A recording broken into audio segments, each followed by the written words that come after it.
अस्सलाम वालेकुम। क्रिकेट के मामला, पाकिस्तान टीम कैसी खेल रही है और क्या पाकिस्तान T20 वर्ल्ड कप में जाएगा। मेरे साथ है इजाज़ वसीम बाकरी, जिनकी नज़र बड़ी तगड़ी है। बाकी साहब क्या हाल है, ठीक हैं? मैं बिल्कुल ठीक हूँ शेख साहब। T20 सीरीज़ जीत गए हम 7 साल बाद ऑस्ट्रेलिया से, ये क्या मौजूदा हुआ है? सर अच्छी बात है, पाकिस्तान को अपनी कंडीशन इस्तेमाल करने का बहुत अरसे बाद आइडिया हुआ है। आपने पिछले एक साल के अंदर जो टेस्ट मैचेस पाकिस्तान यहाँ जीता है, हम अपनी स्पिन विकेट हैं, हमारी ये स्ट्रेंथ है। कोई भी team England, New Zealand, Australia, Bangladesh जाते हैं, कमज़ोर टीम है ना, उससे पिट के आते थे स्पिन विकेटें बना के। इंडिया में भी जो जाता है पिट के आता है। न्यूजीलैंड का वहाँ पे क्या हाल हो रहा है। तो हमें अपनी कंडीशन को फ़ायदा उठाना चाहिए था। इससे पहले क्या था, आकिब जावेद साहब ने, याद है आपको, चैंपियंस ट्रॉफी में कहा था कि पेसर्स हमारी स्ट्रेंथ है और हम चैंपियंस ट्रॉफी से पहले हफ्ते से बाहर हुए थे। वो एक ब्लंडर था। अब भी हमने हमेशा ये कहा, सरफराज नवाज, इमरान खान, वसीम अकरम, वकार यूनिस, शुएब अख्तर, मोहम्मद शमी, हमारी जो है वो फास्ट बॉलिंग स्ट्रेंथ होती थी। भाई इन कंडीशन के ऊपर स्पिन विकेटें बनाए। ट्रेविस हेड दुनिया का नंबर 1 टोला है, पकड़ा गया। कैमरून ग्रीन रोते हुए बाहर गया है। सो हमें ये मिचेल मार्श इस वक्त T20 का सबसे बड़ा बैट्समैन है। आप यहाँ पर मैक्सवेल को बुलाते, वो भी आउट हो जाता। सो ये अच्छी बात है कि टीम इंतजामिया, PCB और जो जितने भी कंसर्न डिपार्टमेंट है, उनको कम से कम इस बात का अदराक हुआ भाई हमारी स्पिन स्ट्रेंथ है। आज देखे ना, मिर्जा को भी बिठा दिया, ठीक है। और आज शाहीन को भी बिठा दिया। नसीम से एक ओवर कराया, राणा बेचारे को तो बोलेंगे नहीं आई। तो यानी कि फिर तो आप ये कह रहे हैं बेचारे बाबर आजम का कोई कसूर नहीं है। जंपा ने अगर उसे पकड़ लिया तो वो तो बेचारा स्पिन के या तो चक्कर में आ गया। बाबर आजम देखिए, बाबर आजम का कसूर इसलिए बनता है कि उसके बाकी जो 10 बंदे उसकी टीम के थे वो 200 रन तक स्कोर को खींच के ले गए। आगा ने भी अपनी स्पिन कंडीशन के अगेंस्ट ओजी साहब, जो विजिटर स्पिनर आते हैं उनको लाहौर के इतने सरफेस का नहीं आइडिया, तो बाबर को फायदा उठाना चाहिए था। ये उसका बैकयार्ड है, घर है उसका लाहौर, तो यहाँ उसको स्कोर। और दूसरी बात ये, बिग बैश खेल के आ रहा है, यहाँ आ रहा है, अगर स्ट्रगल करेगा, ऑलरेडी 1 साल बाहर बैठा हुआ है T20 क्रिकेट से। तो फिर देखे ना, मेरे जैसे बंदे जिन्होंने out of the way Babar को हमेशा सपोर्ट किया है, हम भी अब कहना शुरू हो गए भाई 2 फॉर्मेट रख लो। जो T20 क्रिकेट का अगर बोझ नहीं उठा पा रहे हैं तो अब ये बोझ हमें T20 क्रिकेट का, T20 वर्ल्ड कप तक भी जाएगा। आपको इस सीरीज का इम्पैक्ट कितना नजर आएगा? श्रीलंका भी विकेटें हमें ऐसी मिलेंगी स्पिनर्स के लिए जिस तरह हम सोच रहे हैं, कंडीशंस यही मिलेंगी? श्रीलंकन कंडीशन इसी तरह की होती हैं। आपको याद है जब पिछला एशिया कप 2023 हुआ श्रीलंका के अंदर, वनडे फॉर्मेट में हम बुरी तरह मार खा गए। हमारे 2 पेसर्स इंजर्ड हो गए थे, हम नहीं फायदा उठा सके थे। हमें अभी एडवांटेज है कि नवाज पिछले एक साल से अपनी लाइफ की बेहतरीन क्रिकेट खेल रहा है। इब्रार हमारे पास अच्छा आ गया। इवन सुफियान सिलेक्ट नहीं है, लेकिन साइम अयूब शुरू में विकेट लेते हैं। हालांकि मैं साइम अयूब की बॉलिंग से हरगिज मुतासिर नहीं हूँ, चाहे वो ICC का नंबर 1 ऑलराउंडर भी है। शेख साहब, उसका काम बैटिंग करना है, जो जिसका जो काम है वो करे। बट ये अच्छा है, हमारे पास ये ऑप्शन बनते आ रहे हैं। और जिस तरीके से हमारे पास शादाब वापस है, आज शादाब ने 2 छक्के भी मारे और अच्छी हिटिंग की है। सो श्रीलंकन कंडीशन को देखते हुए हम ये फिर वही उम्मीद बांध लेते हैं। बस यही हो सकता है, हमारी उम्मीदें, लाहौर से हम उम्मीदें बांध के जाते हैं, आगे क्या होता है वो तो अल्लाह मालिक है। अच्छा, ऑस्ट्रेलिया ने आपको लगा है कि वो अपनी फुल स्ट्रेंथ के साथ खेले हैं? पहला मैच तो उन्होंने ऐसे खेला है। वो कहीं ऑस्ट्रेलिया का हमेशा स्टाइल है, बड़े टूर्नामेंट से पहले ना वो चेक करते हैं, एक वर्ती ओपोनेंट्स को चेक करते हैं। तो वो हमें वो चेक तो नहीं कर रहे और हम कुछ फहमी में है कि हमने उनको सीरीज बड़े आसानी से हरा ली है। सर देखें, पैट कमिंस पूरे वर्ल्ड कप से बाहर हो गया है। वो पिछले T20 वर्ल्ड कप अमेरिका से लेकर अब तक सिर्फ एक T20 खेला है 2 साल के अंदर। वो उनका रेगुलर T20 प्लेयर नहीं रहा पैट कमिंस, जो उनका वनडे और टेस्ट का कैप्टन है। इसके अलावा मैक्सवेल है, मैक्सवेल भी ऑन एंड ऑफ खेलता रहता है। एक मार्कस स्टोनिश बेंच पे बैठे हुए थे, जो कि उनके रेगुलर प्लेयर हैं। बाकी ऑस्ट्रेलिया की यही T20 लुक है। आज जिस तरीके से वो स्पिनर्स पे आउट हुए हैं, तो मैं ट्विटर पे ओजीज का रिएक्शन चेक कर रहा था, वो तो सारे परेशान बैठे थे कि भाई स्टीव स्मिथ को खिलाओ, कम से कम वो स्पिन को टैकल तो कर सकता है। अच्छा, ये तो हमारी प्रिपरेशन है। अब हम वर्ल्ड कप खेलने जा रहे हैं T20। सर वर्ल्ड कप के लिए मुझे तो ये लगता है, मेरी भी इत्तलात आप समझ लें, या मेरा दिल ये कहता है कि पाकिस्तान T20 वर्ल्ड कप में मंडे के दिन अपनी टीम को यहाँ से ट्रैवल करवा सकता है, और ये चांसेस हैं, और शायद ऐसा सोचा भी जा रहा है। इंडिया पाकिस्तान गेम के बारे में मैं कुछ नहीं कह सकता कि वही एक सोने की चिड़िया है। जो डेंट आप डालना चाह रहे हो ICC को, BCCI को, जो उनकी दद्दागिरी उन्होंने मचाई हुई है और जो बांग्लादेश के साथ किया, उसके लिए इंडिया पाकिस्तान गेम आप जाके 15 को खेल भी लें, अगर आप 14 तक भी हिजानी कैफियत रखते हैं ना, तो सर आपके पैसे पूरे हो जाएंगे, जो उन्होंने आपके साथ चैंपियंस ट्रॉफी में किया था। उनको वहां हाइब्रिड मिला था। श्रीलंका को होस्ट है, हाइब्रिड नहीं था बांग्लादेश के लिए, नहीं है, लेकिन ज्यादती हुई है उनके साथ। अच्छा, अब हमें बांग्लादेश क्रिकेट बोर्ड को ये जो तासुर दिया जा रहा है कि हम उकसा रहे हैं, क्या बांग्लादेश क्रिकेट बोर्ड वाले इतने बच्चे हैं कि हम उनको उकसा रहे हैं? उनको खुद ये कर रहे हैं, हम उनकी सपोर्ट कर रहे हैं, क्योंकि उन्होंने हमारे साथ एशिया कप में बड़ी सपोर्ट की थी, हमारे साथ कोई नहीं खड़ा था, वो ही खड़े थे मोहसिन नकवी साहब के साथ। शेख साहब, ये इंडियन नैरेटिव है कि बांग्लादेश को हम उकसा रहे हैं। बांग्लादेशियों को उकसाया उनकी बीजेपी की जमात ने, आरएसएस की आइडियोलॉजी ने, इंडियन मीडिया ने। मैं इनको बड़ी अच्छी तरह फॉलो करता हूँ। 3 दिन तक जो इन्होंने शाहरुख खान को गद्दार, केकेआर को देशद्रोही कह दिया था, इन्होंने अपनी कैंपेन स्टार्ट किया। मुस्तफिजुर रहमान को निकालने के ऊपर पूरा इंडिया सेलिब्रेट कर रहा था कि जी मुस्तफिज निकले। चिंगारी तो इन्होंने खुद लगाई, खुद पहले लगाई सेलेक्ट क्यों किया और आप खुद इंडिया जा चुके हैं। इन हालात के अंदर बांग्लादेशी फैंस क्या अपनी टीम की जर्सी पहनकर कोलकाता की सड़कों पे नहीं जा सकते थे?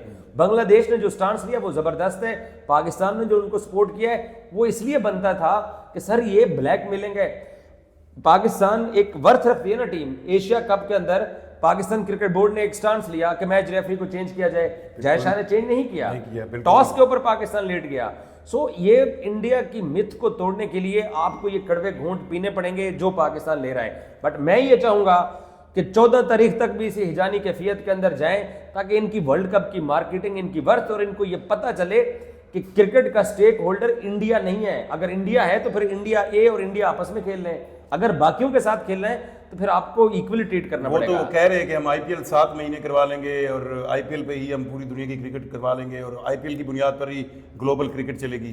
तो ये खुशफहमी तो उनको शायद है।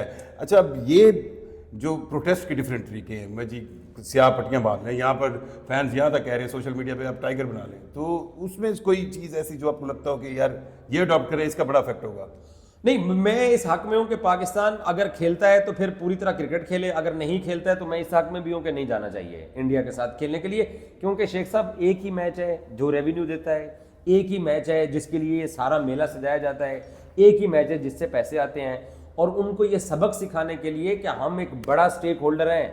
इंडिया पाकिस्तान गेम अगर वर्ल्ड कप का 45% रेवेन्यू देता है तो दूसरी टीम हम है, इंग्लैंड, ऑस्ट्रेलिया, श्रीलंका नहीं है। और ये जो एशिया के अंदर ये जो इंडिया की दादागिरी चलती आ रही है, आप मुझे बताएं कभी आपकी 20 साल रिपोर्टिंग में विनर को ट्रॉफी नहीं दी गई? बिल्कुल दी गई, और 45 मिनट तक चेयरमैन खड़े रहे, तो उन्होंने ये सब कुछ किया। तो ये एक ऑब्वियस रिएक्शन है जो कि पाकिस्तान की तरफ से किया है, और ये जाना भी चाहिए। देखिए, ये सर खेल की गवर्निंग बॉडी है, गवर्निंग बॉडी है, और खेल तो मुझे लगता है सबसे ज्यादा खतरे में है। जो इंग्लिश और ऑस्ट्रेलियन बोर्ड है, इनकी रिस्पॉन्सिबिलिटी अब कितनी बढ़ गई है इस गेम को बचाने के लिए? चले हम तो सियासी तौर पर भी मामला आएंगे, स्टेट ओरिएंटेड मामला भी आएंगी, हुकूमतें भी कहेंगी कि ये करना है, ये नहीं करना। ये जो मुल्क हैं अगर सामने ना आए तो क्रिकेट फ्यूचर क्या होगा? सर, मैं एक आर्टिकल पढ़ रहा था इंग्लैंड के अंदर, एक जर्नलिस्ट ने आर्टिकल लिखा, उसने बड़ी अच्छी बात की। और ये इस वक्त जो England, Australia, south Africa, West Indies और न्यूजीलैंड, ये जो 5 इंग्लिश कंट्रीज हैं, इनका पता है इस वक्त क्या मौक़िफ़ है कि एशियन ब्लॉक टूटे, ये लड़ाई खत्म हो। जो आपके जमाने में, आपके जवानी के दिनों में जो जगमोहन डालमिया ने लंदन से आईसीसी का ऑफिस दुबई से कराया, इंग्लैंड और ऑस्ट्रेलिया के नरगे से आईसीसी को निकाला, उसके ऊपर ये इंडियंस पैसा फेंक के आगे आ गए। उन्होंने इसीलिए एंटी बांग्लादेश वोट दिया कि ये एक दूसरे का सर पाड़े, ये लड़े, एशियन ब्लॉक टूटे, बीसीसीआई कमजोर हो, ताकि हम क्रिकेट को वापस अपने पास ले जाएं। खेल के असल कस्टोडियन वही है, और उनको ये शेक हैंड ना करना। गेम ऑफ द जेंटलमैन है क्रिकेट, वो कस्टोडियन है आज भी 250 साल से क्रिकेट के। तो वो ये चाहते हैं कि ये एशिया की दद्दागिरी, ये ब्लैकमेलिंग खत्म हो, तभी उन्होंने इस चीज को मजीद हवा देने के लिए पेट्रोल फेंका बांग्लादेश के अगेंस्ट वोट देके। जय शाह के करैक्टर को अगर देखें, 2009 में जब हमें चैंपियंस ट्रॉफी मिली थी, उस वक्त भी मामला आईसीसी की लीडरशिप ऐसी थी जो हल करती थी। फिर हमने 2016 के T20 3 दिन पहले शायद हम कलकत्ता गए थे, जब हारून लोरगाड थे, वो भी मसला हल करते थे। लेकिन जय शाह एक ऐसा करैक्टर आ गया, उस करैक्टर को आप क्या देख सकते हैं कि आईसीसी जो हल भी करना चाहता है मामला वो नहीं करता, क्योंकि बांग्लादेश उन्होंने अपनी कुछ 4th 5वीं मैनेजर लेवल का बंदा भेजा और जिसको वीज़ा भी नहीं मिला। तो आपको नहीं लग रहा कि जय शाह एक ऐसा करैक्टर है, वो फर्दर उस पर कोई इंप्रूवमेंट की बजाय, कोई रास्ता निकालने की बजाय रास्ते ब्लॉक ही कर रहा है, बंद कर रहा है? सर, रास्ते ब्लॉक वो क्रिकेट के कर रहा है, उनका मकसद सिर्फ अपनी लोकल ऑडियंस को एड्रेस करना होता है। वो इंडियन है, बीजेपी में उनके वालिद एक बड़ी पोस्ट के ऊपर बैठे हुए हैं, वो अपने आप को फ्यूचर प्राइम मिनिस्टर देखते हैं, और वो ये स्टंट बाजियां। अगर उन्होंने पाकिस्तान के साथ 6 जहाज गिरने के बाद बाइकआउट करना था ना, तो ना खेलते, तो शेक हैंड ना करके ये, क्योंकि फिल्में बहुत अच्छी बनाते हैं। हाँ, वो तो बिल्कुल हमें तारीफ बॉलीवुड बहुत फिल्में बहुत। तो ये सारी फिल्मी कहानी है सर, उन्होंने अपने लोकल ऑडियंस को एड्रेस करने के लिए ये सब कुछ किया जा रहा। तो इसलिए ये गोरे कंट्री चाहते हैं कि वापस उनके पास गेम जाए। तो अब आखिरी सवाल ये है कि फ्यूचर जो भी हो, क्रिकेट के ऊपर जो एशियन ग्रिप है, अगर वो कमज़ोर होगी तो इंडियन ग्रिप भी कमज़ोर होगी और फिर क्रिकेट वापस गोरों के पास ही जाएगी। सिर्फ पैसा है। एक मैं बता दूं, इंतजामी अमूर इनके नाकाम, इनका सब कुछ नाकाम है। उनको लगता है कि इन्होंने अपने आईपीएल के चक्रों में और अपने बड़े स्पॉन्सर्स के चक्रों में क्रिकेट को हाईजैक किया हुआ है। ये वापस वहां जाएगी तो फिर उन एसओपीज के ऊपर वो जो आपको याद होगा, हमें भी बचपन में याद है, 2 अंपायर हुआ करते थे, डेविड शेफर्ड और स्टीव बकनर। वो बिल्कुल अनबाइस्ड थे। जो उन्होंने सारी दुनिया की क्रिकेट करवाई हुई है, फाइनल में वही होते थे। ठीक है, तो उस वक्त ये गेम, ये बड़ा जेंटलमैन गेम है। इसको देखने का, इसको खेलने का अंदाज बड़ा शोरफाक है सर। ये हाथ ना मिलाना, ये ट्रॉफी के साथ फोटो ना बनवाना, ये चीफ गेस्ट से ट्रॉफी ना लेना, तो ये चीजें जो कस्टोडियन रखते हैं, वो जो गोरा टाई पैंट पहन के आता है, जिसका दादा, जिसका बाप, वो सारे इस क्रिकेट के कस्टोडियन है, उनको सर बहुत बुरा लगता है। और ये दुकानदारी इनकी अनकरीब बंद होने वाली है, आज नहीं तो कल ये बंद होने वाली है। और ये बंद एक ही सूरत में हो सकती है, जो मोहसिन नकवी को पता चली है कि भाई इंडिया पाकिस्तान गेम के ऊपर छुरी फेरो, इनकी मार्केटिंग खराब करो, पैसा जो इनका डालने वाले लोग हैं वो जब नुकसान में जाएंगे हजारों करोड़ में, तो खुद से ही वो पुल आउट करेंगे आईसीसी से और कस्टोडियन के पास वापस चले जाएंगे सारे मामला। इंडिया पाकिस्तान गेम पर छुरी फेलो। इजाज बाकरी साहब ने जो बातें आपको क्रिकेट के मुस्तकबिल के बारे में की हैं, अल्लाह करे इसमें कोई सुधार हो, कोई अच्छाई है। Thank you.